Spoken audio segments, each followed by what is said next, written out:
News చూస్తున్నారు. కొత్త అవతారాలు కనిపిస్తూ ఉన్నారు అఘోరి.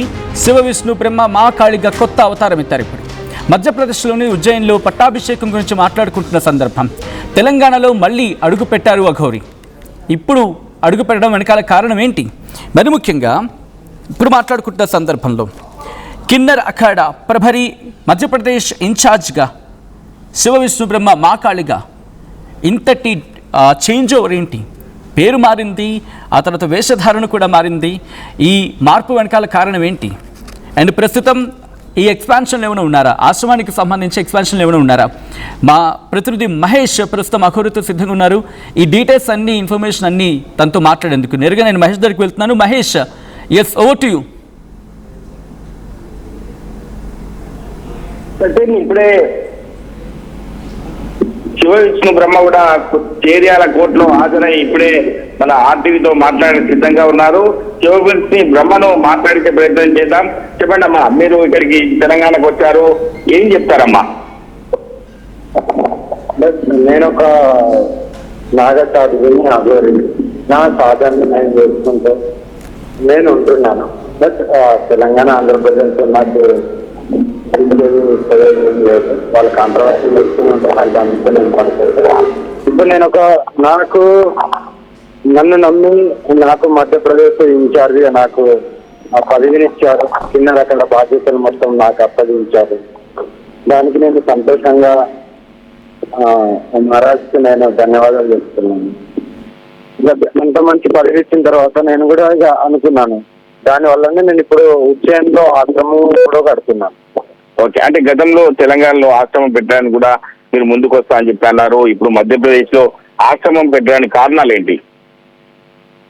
తెలంగాణలో ఎందుకు పెట్టలేదు అంటే బట్ నాకు నచ్చలేదు. ఇంకా నిజమేంటిది అబద్ధం ఏంటి తెలుసుకోకుండా అందరు బాధలు జరుగుతుంటాయి. నాకెందుకు అనిపించింది ఆధ్యాత్మిక అఘోరులు అయితే ఎక్కడ ఉంటారో, నాగసాధులు అయితే ఎక్కడ ఉంటారు, అక్కడ ఉండడమే బెస్ట్ అనిపించింది. అందుకే ఉజ్జయిన్ చూస్ చేసుకొని అక్కడనే వెళ్ళాను. అక్కడికి వెళ్ళిన తర్వాత నాకు ఆ మహారాజ్ నాకు అంత పెద్ద పదవిని ఇచ్చారు. తర్వాత నేను అనుకున్నాను, ఇంత పెద్ద పదవి వచ్చిన తర్వాత ఆశ్రమం ఎలాగో కడతా అన్నాను కదా, అదేదో ఈయనే కడితే అయిపోద్ది కానీ ఉజ్జయిన్లో కడతా. అంటే గతంలో సనాతన ధర్మము ఏదో గోవులను రక్షించడము, ఈ యొక్క లేడీస్ పైన అఘాయిత్యాలపై చాలా సార్లు మాట్లాడిన సందర్భాలు ఉన్నాయి. ఈ మధ్యలో చాలా రోజుల నుంచి తెలంగాణ ఇటు ఆంధ్రప్రదేశ్ రాని పరిస్థితి కాబట్టి అటువంటి విషయంలో ఏమైనా మాట్లాడే అవకాశం ఉందా? చూడండి, ధర్మం గురించి ఎవరు నన్ను తెలంగాణ కాదు ఆంధ్ర కాదు ఎక్కడైనా సరే ధర్మం గురించి పోరాటంలో నన్ను పిలిస్తే నేను 100% అర్ధరాత్రి లేచైనా వస్తాను. ఓకే, అంటే మీ ఆర్టీవీ మీ ఇంటి దగ్గర కూడా వెళ్ళింది, చాలా సార్లు మాట్లాడింది. ఇంటి పరిస్థితి చూస్తుంటే అమ్మా నాన్న పరిస్థితి కూడా దయనీయమైన పరిస్థితి ఉంది కాబట్టి అటువంటి విషయంలో మరి అమ్మా నాన్నలు ఎందుకు పట్టించుకోవడం లేదు? మీరు ఇంత పెద్ద స్థాయిలో ఉన్నారు, అమ్మా నాన్న విషయంలో ఎందుకు పట్టించుకోవడం లేదు మీరు? ఒక్కసారి త్యాగం చేసిన తర్వాత త్యాగమే ఉంటుంది. మాది తల్లి, తండ్రి, అన్న, చెల్లెలు, ఇవన్నీ బంధుత్వాలు ఏమి. అంటే భవిష్యత్ కార్యాచరణ ఎలా ఉండబోతుంది? మధ్యప్రదేశ్ లో మీరు ఆశ్రమం పెట్టారు, ఇక్కడ పరిస్థితి చూస్తుంటే తెలంగాణలో కూడా మీరు గతంలో ఇన్ఛార్జ్ గా కూడా వస్తుందని చెప్పి మీరు చెప్పడం జరిగింది కాబట్టి తెలంగాణలో ఎటువంటి ప్రణాళికతో ఇటుకు వస్తారు, ఏం చెప్తారు ఆ విషయంలో?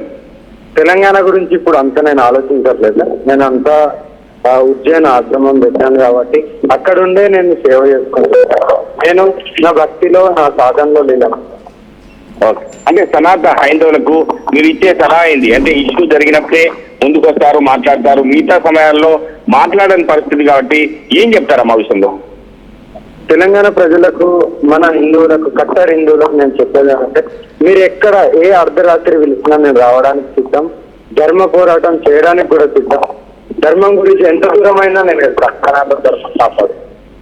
అంటే మీరు మధ్యప్రదేశ్ లో ఉన్నప్పటి నుంచి ఇక్కడ ఎన్నో అఘాయిత్యాలు జరిగాయి. మొన్న జరిగినటువంటి 33 మంది కూడా ఒక 13 ఏళ్ల బాలిక బేజన్న సంఘటన పైన మీ యొక్క ఏం చెప్తారు ఆ విషయంలో? నేను ఆ న్యూస్ చూడలేదు, ఎందుకంటే నేను అక్కడ కార్యక్రమాలు ఎక్కువ ఉన్నాయి సాధువులతో సందర్భాలు.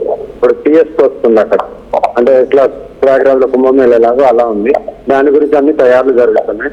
ఇంకా అంత పెద్ద బాధ్యతలు చేపట్టిన తర్వాత ఇప్పుడు ఎంతమంది అయితే ఉన్నారో అఖాడలో అన్ని బాధ్యతలు ఇచ్చారు కాబట్టి నేను అందులోనే బిజీ అయిపోయాను. అంటే చివరగా తెలంగాణ రాష్ట్ర ప్రజలకు మీరు ఏం చెప్తారు? తెలంగాణ ప్రజలు, ఆంధ్ర ప్రజలు అఘోరి ఎప్పుడు వస్తుంది చూద్దాం అనే ఆలోచనలో ఉన్నారు. మీ యొక్క మాట్లాడే విధానం బట్టి ఏంటని చెప్పి ఆలోచనలో ఉన్నారు కాబట్టి ఏం చెప్తారు ఆ విషయంలో? నేను తెలంగాణ ఆంధ్ర ప్రజలకు నేను ఒకటే చెప్తాను, ఒకప్పుడు చిన్న చిన్న మిస్టేక్లు అందరి జీవితాలలో జరుగుతాయి. అది జరిగింది ఏదో జరిగిపోయింది. అందరు ఇప్పటికి కూడా కామెంట్లు పెడుతుంటారు, ఈయన దొంగ అఘోరినే కాదు. అఘోరినే కాదన్నప్పుడు అంత పెద్ద సాధువుల మధ్యలో నన్నెందుకు కూర్చోబెట్టుకుంటారు వాళ్ళు? అంత పెద్ద ఆకారాలను నన్నెందుకు ఏర్పించుకుంటారు? సాధువు కాదంటున్నారు కదా, మరి ఎట్లా నాకు ఇంత పెద్ద పదవిని ఇచ్చారు? పెద్ద అఘోరులతో నేను ఎట్లా కూర్చొని లేస్తున్నాను? మళ్ళా అదన్నా కొద్దిగా ఆలోచించండి. ఒకరిని వేషధారణ చూసో లేకుంటే ఇంకోటి వాళ్ళు ఏదో చేశారని దాన్ని చూసో జడ్జిమెంట్ చేయకండి. వాళ్ళ సాధన చూడండి, వాళ్ళు ఏం చేయబోతున్నారు, వాళ్ళు ఎలా చేస్తున్నారు అనేది దాన్ని బట్టి మీరు నిర్ణయాలు తీసుకోండి. ఊరికే మీరు బురదలు చల్లుతూ మీకు ఇష్టం వచ్చినట్టు కామెంట్లు పెడుతూ మీకు ఇష్టం వచ్చినట్టు ట్రోలింగ్ చేస్తే ఏదో ఒక రోజు భగవంతుడు ఉన్నాడు, ఏదో ఒక రోజు మీకు కూడా చెప్పు.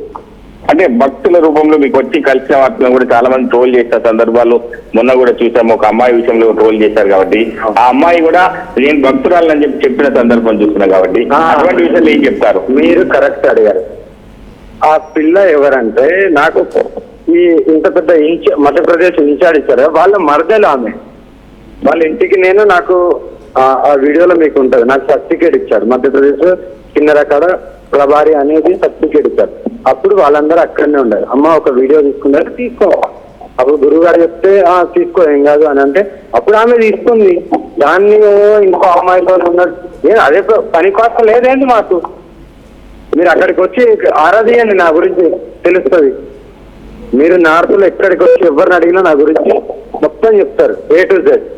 మీరేదో ఎవరో నాతో ఫోటోలు దిగిన ఎవరో భక్తులు వచ్చిందో అదో ఏ అమ్మాయి వచ్చి ఫోటో దిగినా వీడియో తీసుకున్నా సరే దాన్ని మీరు ఇంకో విధంగా తీసుకుంటే మాత్రం అది మీ భ్రమ.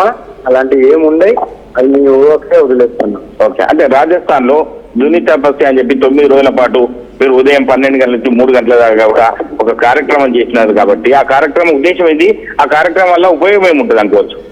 అది లోక కళ్యాణం గురించి చేశాము, శక్తిని పెంచుకోవడానికి, మా సాధనలో భగవంతునితో లీలం అవ్వడానికి చేశాము.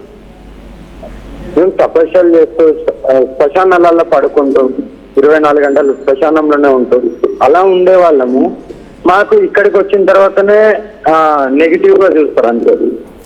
ఓకే, అంటే ఆశ్రమం పెట్టడానికి చాలా డబ్బులు అవసరం ఉంటాయి కాబట్టి డబ్బులు ఎట్లా సేకరిస్తున్నారు? అంటే మీరు ఆశ్రమం పెడుతున్నట్టు తెలుస్తుంది కాబట్టి డబ్బులు ఎట్లా సేకరిస్తున్నారు? ఎవరు ఇస్తున్నారు మీకు?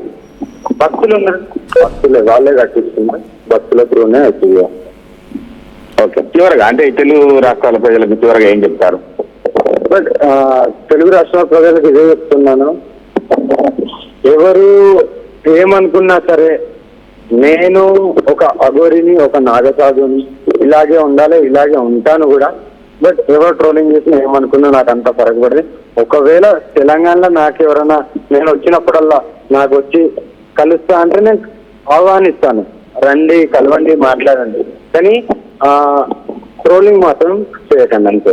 ముందు తెలుసుకోండి, తెలుసుకొని ఆ తర్వాత మీరు మీ ఇష్టం, ఇంకా మీరు ఏమన్నా. ఒక్కసారి అఘోరితో మాట్లాడే ప్రయత్నం చేస్తున్నాను. అఘోరి, మీరు శివ విష్ణు బ్రహ్మ మా కాళిగా ఒకప్పుడు శ్రీనివాస్ నుంచి ఆ ట్రాన్స్ఫర్మేషన్ ఇప్పుడు మా కాళి అనే పేరు ఎవరు పెట్టారు? పెట్టడానికి కారణం ఏంటి? నా ఆధార్ కార్డులో ఏ పేరు అవుతుందో అదే పేరు నేను వాడుతున్నాను. అది ఓకే, అంటే అమ్మవారి పేరు పెట్టడానికి ఏమైనా ప్రత్యేకమైన కారణం ఉందా, లేకపోతే మీరు చూస్ చేసుకున్నారా? నేను కాళీ అమ్మ భక్తురాలిని. అవును, కాళీ అమ్మ అంటే ఇంకా నాకు సర్వం ఆమె, శివయ్య కాళీ అమ్మ అంతే. అందుకే నేను త్రిమూర్తుల పేరుతో పాటు అమ్మవారి పేరు కూడా ఉండాలని నేను ఆ పేరు పెట్టాను. అంటే సాధారణంగా మీరు అప్పుడు చెప్పేవాళ్ళు అమ్మవారు నాకు కనిపించేవారని చెప్పి, సో ఈ పేరు పెట్టే సందర్భంలో కూడా అటువంటి ఏమైనా జరిగిందా? నేను దుని తపస్సు చేసిన తర్వాత అప్పుడే నేను డిసైడ్ అయినా అమ్మవారి పేరు పెట్టాలని. అప్పటి నుండే మా కాళీగా నేను పెట్టాను. ఓకే, మీరు కిన్నెర అఖాడా ప్రభరి మధ్యప్రదేశ్ ఇన్ఛార్జ్గా వాళ్ళు చేయడానికి కారణం ఏంటి? ఎందుకంటే చాలామంది ఉండుంటారు, కానీ మిమ్మల్నే ఎందుకు చూస్ చేసుకున్నారంటే మీ సమాధానం? నా సమాధానం, నేను ఎంత పోరాడాను ధర్మం గురించి, ఏమేమి చేశానని వాళ్ళకి తెలుసు కాబట్టి, ఇంకా కూడా అలాంటి కార్యక్రమాలు ఎన్నో చేసేవి ఉన్నాయి కాబట్టి అది నాకు వాళ్ళకు అట్లా అనిపించి వాళ్ళు నాకు అంత పెద్ద పదవిని ఇచ్చారు. ఓకే, ఇప్పుడు మీరు తెలంగాణ రావడానికి ఏమైనా ప్రత్యేకమైన కారణం? ఎందుకంటే ఆషాఢ మాసం సాధారణంగా ఇక్కడ మనకి పండుగలు కొంచెం తక్కువ ఉన్నప్పటికీ కూడా కార్యక్రమాలు అవి ఉంటూ ఉంటాయి, బోనాలు అవి ఉంటూ ఉంటాయి. ఏమైనా ప్రత్యేకమైన కార్యక్రమం కోసం వచ్చారా, లేకపోతే కేసు కోసం మాత్రమే జరిగిందా? జస్ట్ నేను నెలకొకసారి వస్తూ వెళ్తూ ఉంటాను, బట్ అలాగే వచ్చాను. ఓకే, ఇప్పుడు ఆశ్రమం ఏమైనా ఎక్స్పాన్షన్ చేస్తున్నారా, లేకపోతే ఆ విస్తరణలో భాగంగా ఏమైనా వచ్చే అవకాశం ఉందా? మళ్ళీ ఇక్కడ విస్తరణ కార్యక్రమాలు ఉన్నాయా? అర్థం కాలే. మీరు ఆశ్రమం ఉంది కదా, కిన్నెర, అఖాడ, ప్రభరి, మధ్యప్రదేశ్ ఇన్ఛార్జ్ ఉన్నారు కాబట్టి ఇప్పుడు తెలుగు రాష్ట్రాల్లో కూడా విస్తరించే అవకాశం, అటువంటి ఆశ్రమం ఎక్స్పాన్షన్ గురించి తర్వాత ఆలోచిస్తాను. ప్రజెంట్ అయితే నేనైతే అక్కడనే ఉంటున్నాను, ఇంకా ఉజ్జయిన్లోనే ఉంటున్నాను. ఎలా ఉంది? ఎందుకంటే చాలా రోజులు మీరు చాలా ఒడిదుడుకులు ఎదుర్కొన్నారు, తర్వాత మళ్ళీ సాధారణ స్థితికి చేరుకున్నారు. అప్పుడు ఎలా ఉన్నారు, ఇప్పుడు ఎలా ఉన్నారు మీరు? అప్పుడు ఇలాగే ఉన్నాను, ఇప్పుడు ఇలాగే ఉన్నాను. మధ్య నేనేం చేంజ్ కాలేదు. అది చూసే జనాలకు అనిపిస్తాయి కదా, ఈమె చేంజ్ అయింది. నేనేం చేంజ్ కాలేదు, అదే పోరాటం చేస్తా, అలాగే ఉన్నా. కానీ బాధ్యతలు ఎక్కువ వచ్చేసినాయి. నేను అదే అడుగుతున్నా, ఎందుకంటే అప్పుడు కూడా మీరు సనాతన ధర్మాన్ని భుజాన్ని వేసుకుని ముందుకెళ్తున్నారని చెప్పుకొచ్చారు, వెళ్ళారు. అండ్ ఆ టైంలో చాలా అప్స్ అండ్ డౌన్స్ని మీరు ఫేస్ చేశారు. ఇప్పుడు కాస్త స్టెబిలైజ్ అయ్యారా? ఎంతటి మనిషికైనా కొంచెం ఒడిదుడుకులు ఉంటాయి కదా మానసికంగా. సో మీరు ఎలా స్టెబిలైజ్ అయ్యారనేది? అది నేను బయటకు వచ్చిన తర్వాత, ఉజ్జయిన్కి వెళ్ళిన తర్వాత నాకు మొత్తం టర్న్ అయిపోయింది. ఇంకా అంతే. ఏమైనా ప్రత్యేకమైన సాధన ఏమైనా చేశారు అక్కడ? ప్రత్యేకమైన సాధన ఏమైనా చేశారు అక్కడ? మొన్న 9 రోజుల తపస్సు జరిగింది, ధూళి తపస్సు అని.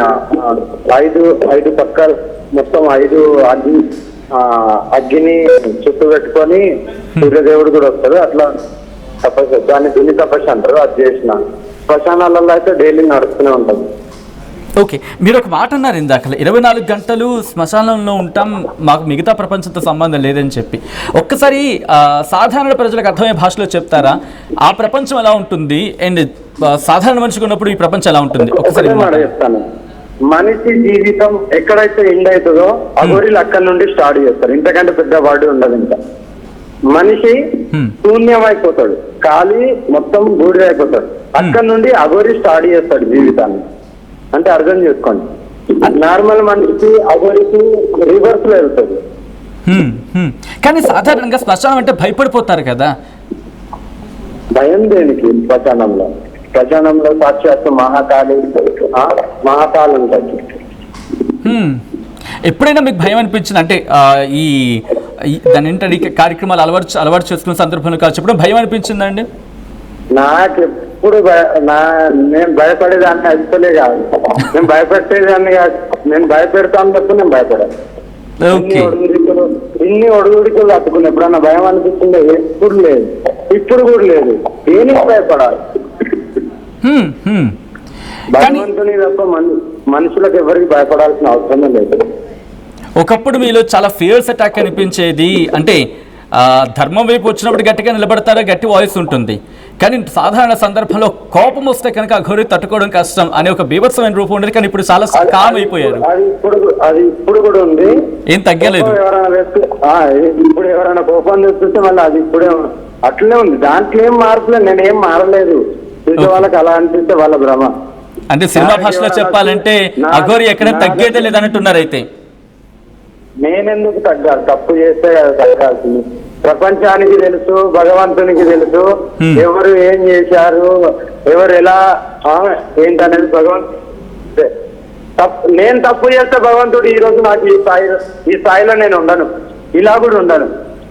కానీ ఎందుకు అంటే మీరు అన్నారు మీరు తప్పు చేయలేదన్నప్పుడు ఎందుకు ఇన్ని అపనిందలు నిందలు మీ మీద పడ్డప్పుడు ఒక్కసారి దాని గురించి? భగవంతులు లాంటి వాళ్ళకే నిందలు వచ్చినప్పుడు నేను జస్ట్ ఒక మానవురాలు, నాకు రావా? సాధ్యం అదంతా. అవన్నీ పట్టించుకుంటూ పోతే మనం భగవాన్ ఎంత సాధన చేస్తామో అందులో లీలం కాలేము. ఎప్పుడు ఇవే ఆలోచిస్తూ వాళ్ళు ఇలా అన్నారు, వీళ్ళు ఇలా ట్రోలింగ్ చేస్తున్నారు, వీళ్ళు ఇలా బురద చల్లుతున్నారు, వీళ్ళు ఇలా చేతులు పెడుతున్నారు, ఇలాంటివి ఉంటూనే ఉంటాయి. అవి ఎప్పుడు మైండ్లోకి వెళ్ళి ఎప్పుడైతే నువ్వు వెంటనే తీసేస్తావో నువ్వు ముందుకు వెళ్ళగలుగుతావు. ఇది నేను గట్టిగా చెప్తాను జనాలకు. ఈ మధ్య సోషల్ మీడియాలో ఎంత కష్టం వచ్చినా సరే నీ మీద నీకు నమ్మకం ఉండాలి. నువ్వు ఒకరోజు కంపల్సరీ ఎదగాలి. ఓకే, ఈ మధ్య సోషల్ మీడియాలో చాలా గట్టిగా వినిపిస్తున్న పదం సనాతన ధర్మం మీద దుష్ట కార్యక్రమాలు జరుగుతూ ఉన్నాయి, దుర్మార్గపు క్రియలు జరుగుతూ ఉన్నాయని చెప్పి మీ దృష్టిలోకి వచ్చిన ఏమైనా ఉన్నాయా? అండ్ దీని మీద మీరు ముందుకెళ్ళబోతూ ఉన్నారా?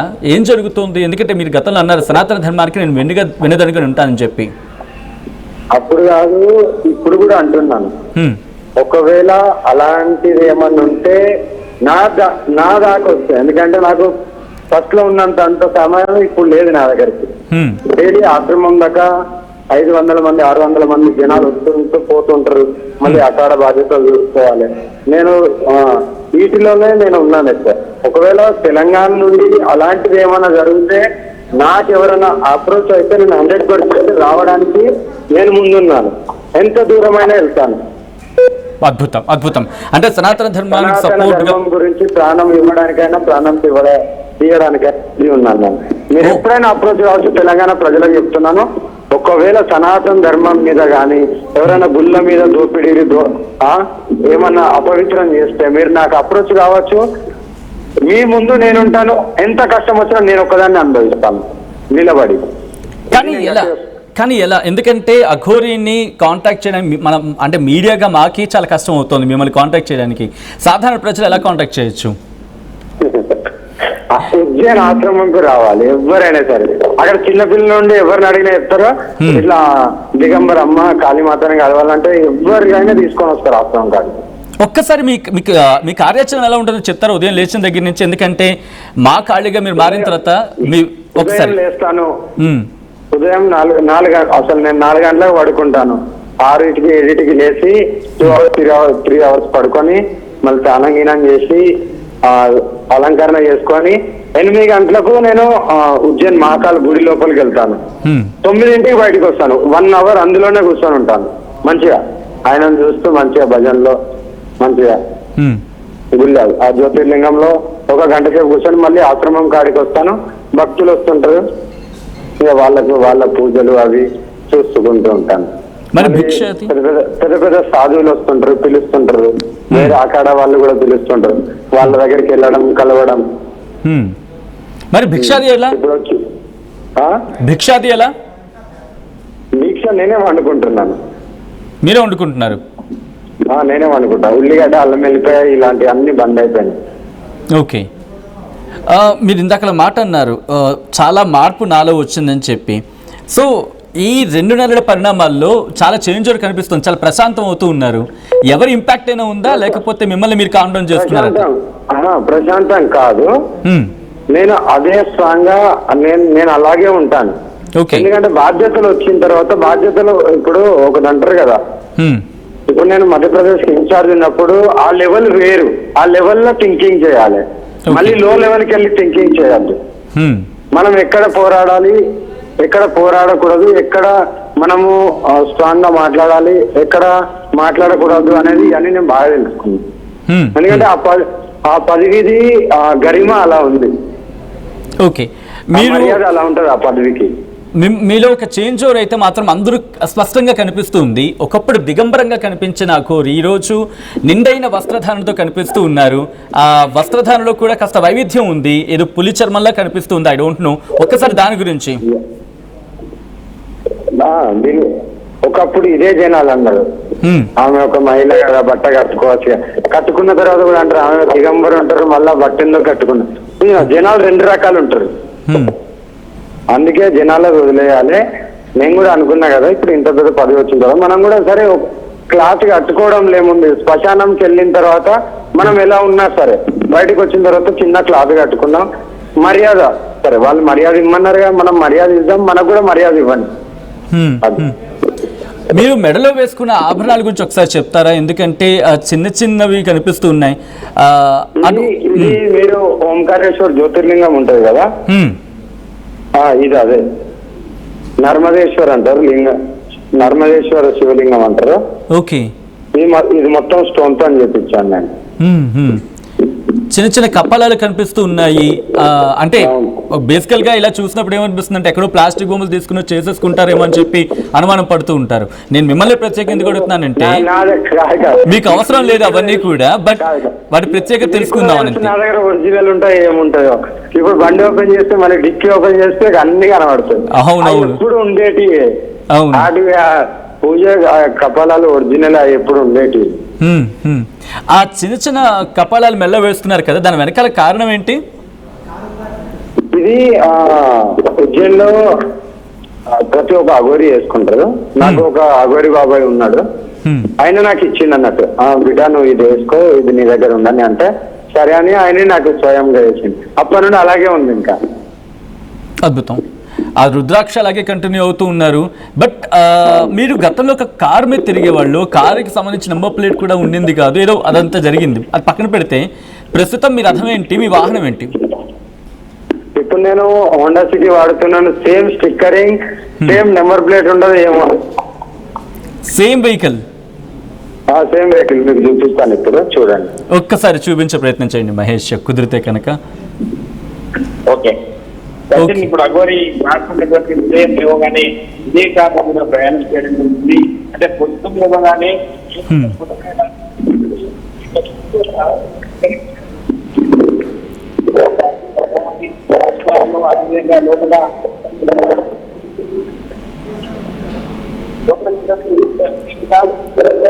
మహేష్ ఒక చిన్న డౌట్ అప్పుడు అదేదో ప్రమాదానికి గురైంది అని చెప్పి కారు గురించి మాట్లాడుకున్నాము. మళ్ళీ కార్ రెనోవేషన్ జరిగిందా? ఎందుకంటే రెనోవేషన్ అప్పుడు జరిగిన సందర్భం గురించి కూడా మాట్లాడుకున్నాం. కారు వేరు. ఓకే, ఒకసారి మళ్ళీ మహేష్ ఒక్కసారి అగురితో మాట్లాడించే ప్రయత్నం చేద్దామండి. ఆ విజువల్ మీరు చూస్తున్నారు, అదే కారు తను ఉపయోగించింది అండ్ ఈ ప్రెజెంట్ ఉపయోగిస్తూ ఉన్నారన్నమాట. ఓకే, సో ఎలా అనిపిస్తుంది ఇప్పుడు ఆ జర్నీ నుంచి ఈ జర్నీ అఘోరి? ఎందుకంటే చాలా చేంజ్ ఓవర్ ఉంది. మీరు మాట్లాడుతున్న మాటల్లో కూడా చాలా పొందిక కనిపిస్తూ ఉన్నారు. ఒక ఫియర్స్ అటాక్ ఉండే అఘోరి కాస్త కామ్ డౌన్ అయ్యారు. ఇది పదవి తెచ్చిన పవరా లేకపోతే పదవి తగ్గించిన పవరా? లేదు, ఎక్కడ కూడా తగ్గలేదు. బట్ బాధ్యతలు వచ్చాయి అంతే. బాధ్యతలు వచ్చాయి. ఆ బాధ్యతలను స్వీకరించిన తర్వాత మనం కూడా అంత పెద్ద సాధువులతో పెద్ద సాధువుల దగ్గరికి వస్తున్నాం, వాళ్ళు కూడా వెళ్తున్నారు కాబట్టి ఆ పదవి వాల్యూ ఏంటిది, ఆ పదవి అందరికీ దొరకదు. అలాంటి ఇంత చిన్న వయసులో అంత పెద్ద పదవి వచ్చిందంటే అది గాడ్ ఈజ్ గిఫ్ట్. అది అందరిది ఆశీర్వాదం ఉన్నది కాబట్టి ఆ గోరలది మనకి ఇచ్చారు. లాస్ట్ టైం మీరు ఒక మాట అన్నారు, అమ్మాయిల మీద అఘాయిత్యం జరిగితే కనుక నాయకుల కన్నా ముందే నేను ఉంటానని చెప్పి. ఇప్పుడు మళ్ళీ ఆ మాట మీదకి వెళ్ళబోతూ ఉన్నారా? కంపల్సరీ అలాంటిది ఏమైనా ఉంటే ఎప్పుడూ నేను ఉంటాను. బట్ అది నిజమైంది అయితేనే, ఎక్కడైతే ఆ నిజమైన తప్పు చేసిన వాళ్ళైతే వాళ్ళని దండించడానికి కూడా నేను సిద్ధంగా ఉన్నాను. అంటే ఇట్లా అంటే కొంచెం నాకు ఎలాబొరేట్గా చెప్తారా? అంటే ఎలా వెళ్తారు, ఎలా వాళ్ళని అప్రోచ్ అవుతారు, ఎలా న్యాయం చేస్తారు? నన్ను అప్రోచ్ అయితేనే నేను వాళ్ళకి ఏదైనా సాయం చేయగలుగుతాను తప్ప, అక్కడ నిలబడతాను తప్ప, నేను స్వయంగా రావాలంటే కష్టం ఇప్పుడు. ఎందుకంటే నేను ఉజ్జయిన్లో ఉంటున్నాను. ఉజ్జయిన్ అన్ని చూసుకోవాలి కాబట్టి నేను అక్కడనే బిజీ అయిపోయాను. లాస్ట్ టైం మీరు అన్నారు తెలుగు రాష్ట్రాల్లో దేవాలయాన్ని సందర్శిస్తాను, నా శక్తి వంచన లేకుండా ప్రతి దేవాలయాన్ని నేను సందర్శిస్తాను, ఇక్కడ అభివృద్ధి కార్యక్రమాలకు కూడా నేను తోడ్పాటు పడతానని చెప్పి. సో ఇప్పుడు మళ్ళీ ఇక్కడ ఆ పంథా ఏమైనా ఉంటే, ఎందుకంటే ఆల్రెడీ ఇప్పుడు మీరు అక్కడ మధ్యప్రదేశ్ ఇన్ఛార్జ్ కాబట్టి కిన్నెర అఖాడాకి సంబంధించి, సో ఇక్కడ దేవాలయాల అభివృద్ధికి ఏం చేయబోతుంది అఘోరి? అది ఇప్పుడు మేలో ఉంటుంది ఉజ్జయిన్ 2028లో. అది అయిపోయిన తర్వాత ఆశ్రమం గురించి ఒకసారి, దేవాలయాల గురించి కూడా ఒకసారి అన్ని చూద్దామని అప్పుడు ఆలోచన ఉంది. ఆ చేంజ్ లైఫ్ చేంజ్ ఎలా ఉంది? ఎందుకంటే ఒకప్పుడు దిగంబరంగా ఉండి రోడ్డు మీదకి వెళ్తే అఘోరి అనే కన్నా నానా మాటలు మీరు పడ్డారు, I'm sorry to say. But ఇప్పుడు ఎలా ఉంది? ఇప్పుడు ఎటువంటి గౌరవం ఉంది? గౌరవం దక్కుతోందా లేకపోతే మారుతూ ఉన్నారా? ఎటువంటి మాటలు వస్తూ ఉన్నాయి? ఎటువంటి గౌరవం ఇప్పుడు మీకు దక్కుతోంది? నేను ఒకటే మాట చెప్తాను, నన్ను గౌరవించిన వాళ్ళకు నేను గౌరవిస్తాను, నన్ను గౌరవించకుండా నేను పట్టించుకోను ఎవరిని కూడా. ఇంకోటి మెయిన్ విషయం ఏంటంటే నేను మనుషులను అస్సలు పట్టించుకోను. నేను చాలా ఒడిదుడుకులకి వెళ్ళి బయటకు వచ్చాను కాబట్టి నేను మనుషులతో నాకు అవసరం లేదు. వాళ్ళు ఏదేదో మాట్లాడుతుంటారు. ఎవరైతే నా దగ్గరికి వచ్చి ప్రేమగా మాట్లాడితే నేను ప్రేమగా మాట్లాడతాను, ర్యాష్గా మాట్లాడితే నేను ర్యాష్గా మాట్లాడతాను, అంతే. అందులో ఎలాంటి విషయాలు లేదు, తగ్గేదే లేదు. అద్భుతం. అమ్మా నాన్న మీరు వెళ్ళి మాట్లాడినప్పుడు వాళ్ళు కరిగిపోయారు మీ మాటలకి మిమ్మల్ని చూసి. మళ్ళీ అక్కడికి వెళ్ళే ప్రయత్నం జరుగుతుందా? ఒక్కసారి తల్లిదండ్రులు తలుచుకుంటే ఏమనిపిస్తుంది? నాకు చాలా సాయం చేశారు నేను బయటికి రావడానికి. ప్రధాన కారణం మా అమ్మ నాన్న, మా మహేష్ అన్న ప్రధాన కారణం. వాళ్ళు చాలా చాలా కష్టపడి నన్ను బయటికి తీసుకొచ్చారు. బయటికి తీసుకొచ్చిన తర్వాత తీసుకొచ్చిన రోజు కలిసిండే, ఇంకా దాని తర్వాత ఇంకెప్పుడు రాలేదు. నేను మధ్య మధ్యలో ఒకసారి ఏమో వచ్చాను పనుల మీద వచ్చి, మళ్ళీ నేను ఇప్పుడు కూడా నేను వెళ్ళట్లేదు, డైరెక్ట్ మళ్ళీ ఉజ్జయినికి వెళ్తున్నాను. ఉజ్జయినికి వెళ్తూ ఉన్నారు. ఒక్కసారి మీరు ఉజ్జయిని ప్రయాణం ఎలా ఉంటుందో మీరు చూసే ప్రయత్నం చేయాలనుకుంటున్నాం. ఒక్కసారి మీరు మీ కార్లోకి వెళ్ళి అప్పుడు ఎలా ఉంది ఇప్పుడు ఎలా ఉందో చూపించే ప్రయత్నం చేస్తారా? ఏం మార్పులు ఉన్నాయి? ఎందుకంటే ఈ ప్రయాణం మారిపోయింది, పూర్తిగా మారింది. ఒక్కసారి నేను డిక్కీ ఓపెన్ చేస్తాను. అలాగే అలాగే. సో ప్రెసెంట్ ఆ విజువల్ మీరు చూడొచ్చు. నెంబర్ ప్లేట్ లేదు, దిగంబర్ అమ్మ అని చెప్పి దాని మీద రాస్తుంది హిందీలో, శ్రీ అని చెప్పి. కంప్లీట్గా తన 1008 నా దగ్గర హనుమాన్ చాలీస్ ఉన్నాయి. రోడ్డు మీద ఎవ్వరు కనబడ్డా వాళ్ళకి నేను ఈ బుక్కులు ఇస్తూ ఉంటాను, హనుమాన్ చాలీసా. ఓకే, అంటే కనిపించిన వాళ్ళకి ప్రచారం అంటారు. ఓకే, ఈ బాక్సులన్నీ హనుమాన్ చాలీసే. ఓకే, ఎందుకు దీన్ని ఎంచుకున్నారు? హనుమాన్ చాలీసా ఇవ్వాలని ఎందుకు అనుకున్నారు? అంటే ఎవరి జీవితంలోనైనా కష్టం వచ్చినప్పుడు భగవంతుడిని కంపల్సరీ తలుచుకుంటారు. అవును. నా దగ్గరికి ఎవరు భక్తులు వచ్చినా సరే నేను ఫస్ట్ చేసేది హనుమాన్ చాలీసా వాళ్ళ చేతిలో పెట్టిన తర్వాతనే అప్పుడు వాళ్ళు ఫోటో తీసుకొని వీడియో తీసుకొని ఇంకేమైనా కష్టం ఉంటే చెప్పుకొని భగవంతుని నా తరఫున నన్ను ఒక్కసారన్నా గుర్తు చేసుకోవాలని. అలా కష్టం తీరిన వాళ్ళు ఎవరైనా మీకు ఏమైనా వాళ్ళ చేంజ్ ఆఫ్ స్టోరీ చెప్పారండి? లేదు, అలాంటి ఇప్పుడు నేను ఏం మాట్లాడను. ఓకే ఓకే, పర్వాలేదు. ఆ వెహికల్ చూస్తూ ఉన్నాము, తన వెహికల్. దాంట్లోనే మొత్తం ఏర్పాట్లన్నీ కూడా. అవును. ఓకే. సో గతంలో చూసినప్పుడు పూర్తిగా దాని నిండా వెహికల్ నిండా మీ సామాన్లు కంప్లీట్గా ఫిల్ అయ్యి ఉండే, బ్యాక్ సీట్లు ముందర కపాలం అవి మనకి రెగ్యులర్గా కనిపిస్తూ ఉంటాయి. అండ్ ఈసారి కాస్త దాన్ని ఫ్రీ ఖాళీ చేసేసారు. కారణం ఏమైనా ఉందా? లేకపోతే అంటే ఎవరైనా ట్రావెల్ చేయడానికి? ఉన్నాయి కదా కపాలాలు ఇక్కడ ఉన్నాయి. అవునవును, ముందున్నాయి, ముంగట ఉన్నాయి కదా, వెనక కూడా ఉన్నాయి, వెనకాల కూడా ఉన్నాయి. మీకు చూపిస్తాను మళ్ళీ. అవునవును. కాదు, ఆ నెంబర్ గురించి చాలా మంది క్వశ్చన్ చేస్తూ ఉంటారు. మీ కార్కి నెంబర్ ప్లేట్ లేకపోతే ఎలా వదిలిపెడుతున్నారు అని చెప్పి. మీకు ఈ క్వశ్చన్ రైజ్ అవుతుందా తెలుగు రాష్ట్రాల్లో కావచ్చు, అక్కడ కావచ్చు? నేను ఒకటే మాట అంటాను, నేను ఒక మన తెలంగాణ ఆంధ్రే కాదు, వరల్డ్ మొత్తం ఇండియా మొత్తం తిరుగుతుంటాను. ఎక్కడ లేని అబ్జెక్షన్ ఇక్కడ ఎందుకు వచ్చాయి? ఇది డిక్కీలో. ఓకే, అంటే ఇన్ని కలెక్ట్ చేసి పెట్టుకోవడం కారణం ఏమైనా ఉందా అండి? అది పూజలో కూర్చున్నప్పుడు మెల్ల కూడా వేసుకుంటాం కదా, దాని గురించి. పూజ కార్యక్రమాలకి వాటిని ఉపయోగించడానికి. ఓకే. మీరు ఒక వీడియో ఇందులో మహేష్ కూడా అడుగుతూ ఉన్నప్పుడు సమాధానం ఇచ్చారు. మీ గురించి ప్రచారం ఏదైనా చిన్న దొరుకుతుందా, దాన్ని తిరిగి చాట చేద్దామనే ఆలోచన ఉన్న సందర్భాలు కూడా చాలా ఉంటాయి అనుకోవాలి నిర్మోహమాటంగా. మీరు ఒక మహిళతో ఉన్న వీడియో కావచ్చు, ఒక పిక్ కావచ్చు బయటకు వచ్చింది. ఏంటది, ఏం సందర్భం? దాని చుట్టూ చాలా వివాదం కూడా జరిగింది. నాకు కిన్నెర అక్కడ ఇన్ఛార్జి ఎవరైతే ఇచ్చారో వాళ్ళ మరదలు ఆమె. వాళ్ళ ఇంటికి వెళ్ళాము. వాళ్ళకి ఇంటికి వెళ్ళిన తర్వాత అందరు ఫోటోలు తీసుకున్నారు, చాలా మంది వీడియోస్ కూడా తీసుకున్నారు, ఆమె కూడా తీసుకుంది.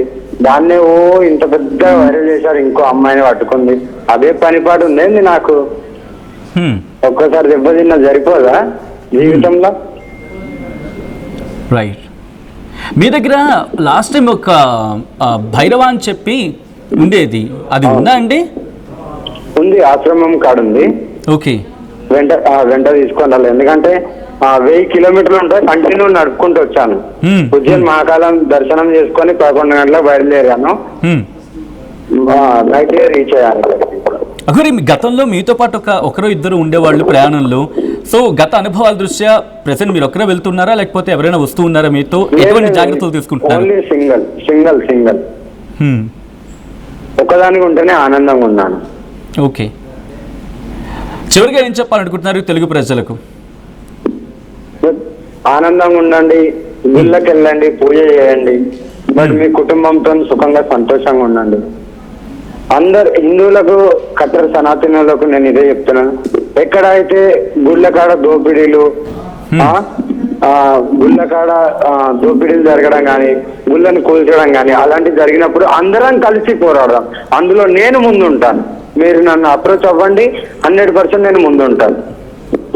రైట్. అంటే తెలుగు రాష్ట్రాల్లో కావచ్చు, లేకపోతే ఈ మధ్య జరుగుతున్న పరిణామాలు మీ దృష్టికి వచ్చాయి? గుళ్ళ మీద జరిగిన దాడులు కావచ్చు, లేకపోతే గుళ్ళలో జరుగుతున్న కొన్ని రకాల ఇబ్బందికర అసాంఘిక కార్యక్రమాలు కావచ్చు, ఇటువంటివి ఏమైనా మీ దృష్టికి వచ్చాయా? లేదు, రాలేదు, ప్రోడక్ట్ రాలేదు. నేను కొన్ని వచ్చినాటికి నేను వీడియోస్ పెట్టాను. చాలా మంది సాధువులలో ఉంటున్నాం కాబట్టి అందరు కలిసి నిర్ణయాలు తీసుకుంటారు ఇక్కడ. Okay, right. Thank you so much Aghori, ఆర్టీవీతో జాయిన్ అయ్యి ప్రస్తుతం మీరు ఎక్కడ ఉన్నారు, మీ ప్రయాణం ఏంటి, ఇదంతా చెప్పే ప్రయత్నం చేసినందుకు. మహేష్, టోటల్గా అఘోరికి సంబంధించి జర్నీ ఎన్ని రోజులు ఉండబోతున్నారు? తనైతే మాత్రం ఈరోజు వెళ్ళిపోతున్నా అంటూ ఉన్నారు, బట్ ఎన్ని రోజులు ఉండే అవకాశం ఉంది? తను ఏమంటూ ఉన్నారు ఆఫ్ ది రికార్డ్గా? ఇప్పటికీ అఘోరి ఈరోజు ఏరియాల మధ్యప్రదేశ్